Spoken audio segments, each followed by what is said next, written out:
Okay, so for this assignment, I'm going to be priming an IV tube. So before I start priming, you want to make sure that this clamp is closed all the way down, pushed. Okay, and then before priming, you actually need to spike it. So spiking, so this is the port to your solution. Here's your chamber and here's your spike. So there's caps on both, but you want to make sure that everything remains sterile without touching anything. So I'm carefully going to take the cap off of both the port and the spike, and I'm going to connect them. I'm just going to set it down so I can show you. Without touching the openings of either of those, I was able to connect it. And in reality, you would have a IV pole that I would be hanging this on right now.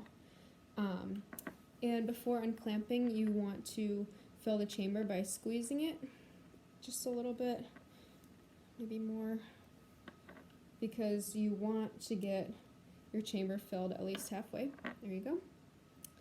Okay, so say this is hanging on an IV pole. Next, I would slowly unclamp this.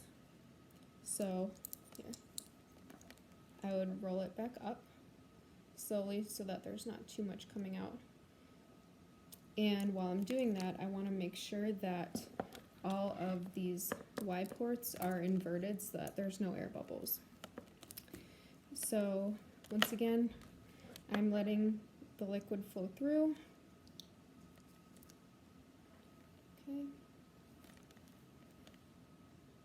So you can kind of see it. And you know it's done priming when there is no air bubbles and all of the liquid can reach here.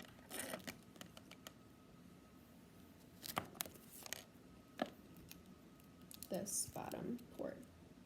So as you can see, there's a bunch of bubbles, so that wouldn't be acceptable, so you would want to keep going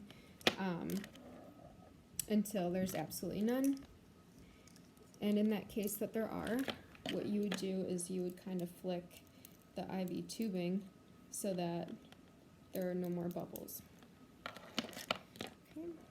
And I believe that's about it. Just make sure that when you are all done, this clamp is closed all the way.